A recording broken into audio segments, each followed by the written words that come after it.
Pernah nggak sih kalian kepikiran gimana caranya satu ide bisa mengubah dunia? Hari ini kita bakal bedah rahasianya lewat kisah luar biasa dari Luis Palau, seorang pria yang pesannya berhasil menyentuh jutaan hati di seluruh dunia. Apa aja sih prinsip di baliknya? Yuk kita cari tahu bareng-bareng. Nah, pertanyaan ini penting banget buat kita semua kan? Entah kamu seorang pemimpin, seorang kreator, atau cuma pengen idemu didengarin, ternyata ada loh kunci-kunci penting di baliknya. Lewat perjalanan hidup Luis Palau, kita akan nemuin rahasia abadi tentang kekuatan komunikasi, pengaruh, dan sebuah keyakinan yang tulus. Kisah-kisah besar itu seringnya nggak dimulai dari gemerlap panggung kan? Begitu juga dengan cerita ini. Pilar pertama yang akan kita bahas adalah fondasi dari segalanya, sebuah panggilan yang justru datang dari tempat yang paling sederhana. Coba dibayangin, dia itu bukan dari keluarga yang punya nama besar atau lulusan kampus mentereng. Dan ini poin yang krusial banget. Dampak besarnya itu bukan lahir dari hak istimewa, tapi dari sesuatu yang kita semua punya, hati yang mau dan bersedia untuk menjawab sebuah panggilan. Nah, prinsip ini dasarnya itu dari sebuah keyakinan yang bisa dibilang radikal. Idenya begini. Dunia mungkin nyari orang yang paling pintar atau paling punya kualifikasi, tapi perubahan besar seringkali justru dimulai dari mereka yang dianggap biasa-biasa aja, mereka yang modalnya cuma kesediaan. Jadi, pelajaran pertama buat kita semua apa nih? Mungkin kita sering banget kan ngerasa, aduh, aku nggak cukup hebat, aku nggak cukup pintar. Tapi kisah ini ngingetin kita, yang paling penting itu bukanlah CV yang sempurna, tapi kesiapan hati. Itulah modal yang sesungguhnya. Oke, hati yang siap itu emang permulaan. Tapi, terus apa?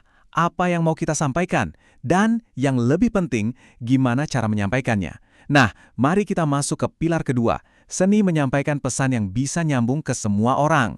Nah, ini dia nih strategi komunikasinya yang menurut saya jenius banget. Di saat banyak orang mencoba terdengar canggih dengan bahasa yang rumit, dia malah melakukan sebaliknya. Dia sengaja bikin pesannya simple, bukan untuk meremehkan, tapi justru untuk merangkul semua orang tanpa terkecuali. Coba deh kita lihat perbandingannya. Pesan yang ribet itu kayak labirin, bikin pusing, bikin orang malas, dan akhirnya menjauh. Sebaliknya, pesan yang jelas itu kayak jalan yang lurus, simple, relevan, dan penuh kasih. Palau milih pendekatan kedua, dan hasilnya, ya jauh lebih efektif kan? Karena keyakinannya simpel banget. Powernya itu bukan dari jagonya dia ngomong, tapi dari pesannya itu sendiri. Menurut dia, pesannya udah punya kekuatan. Tugasnya dia hanyalah jadi penyampai yang jernih, bukan malah jadi penghalang yang bikin rumit. Ini pelajaran komunikasi yang super penting, dan berlaku di mana aja, di bidang apapun. Kalau kamu mau pesanmu benar-benar nanjeb, jangan dibikin ribet. Bikinlah jadi jelas, tulus, dan gampang dimengerti. Disitulah letak kekuatannya. Oke, ngomong doang emang gampang. Kata-kata hebat itu penting, tapi kalau nggak ada aksinya, ya percuma kan? Sekarang kita masuk ke pilar ketiga, di mana pesan itu nggak cuma diucapkan, tapi juga dihidupi dan menyentuh denyut nadi sebuah kota. Jadi metodenya itu bukan soal one-man show, bukan. Strategi utamanya justru persatuan. Dia berhasil menyatukan gereja-gereja lokal yang mungkin tadinya jalan sendiri-sendiri dan menginspirasi mereka untuk jadi kekuatan kolektif yang membawa perubahan sosial yang nyata bagi kota mereka. Dan filosofi ini pas banget sama ayat ini. Iman itu bukan sesuatu yang disimpan buat diri sendiri, tapi harus jadi terang dunia, cahaya yang kelihatan, yang dampaknya positif, dan bisa dirasakan semua orang di sekitarnya. Nggak peduli apapun latar belakang mereka. Nah, jadi pelajarannya jelas banget kan? Pesan yang benar-benar hidup itu nggak berhenti di kepala, tapi ngalir ke hati, terus jadi aksi nyata yang menyentuh kehidupan banyak orang. Ini bukan cuma soal ritual, tapi soal kehidupan nyata. Oke, kita udah bahas panggilannya, pesannya, metodenya, tapi ada satu lagi nih, sesuatu yang jadi pondasi dari itu semua. Pilar terakhir yang paling penting, karakter orangnya. Dan ini jujur ya, ini langka banget di zaman sekarang.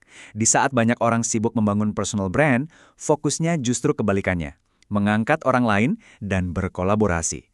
Dia sadar banget kalau dia itu cuma bagian kecil dari sebuah gerakan yang jauh lebih besar dari dirinya sendiri. Dan prinsip ini jadi semacam moto hidupnya. Sebuah kalimat yang menantang kita semua. Dia harus makin besar, aku harus makin kecil.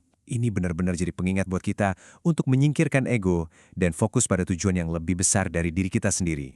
Dan inilah mungkin pelajaran paling krusial dari semuanya. Kerendahan hati itu bukan kelemahan, justru sebaliknya, itulah lem super kuat yang bikin sebuah misi tetap kokoh, murni, dan bisa bertahan melewati ujian waktu. Oke, jadi kita udah ngelewatin 4 pilar utama dari perjalanan Luis Palau. Sekarang, yuk kita rangkum jadi beberapa pelajaran inti yang bisa kita bawa pulang.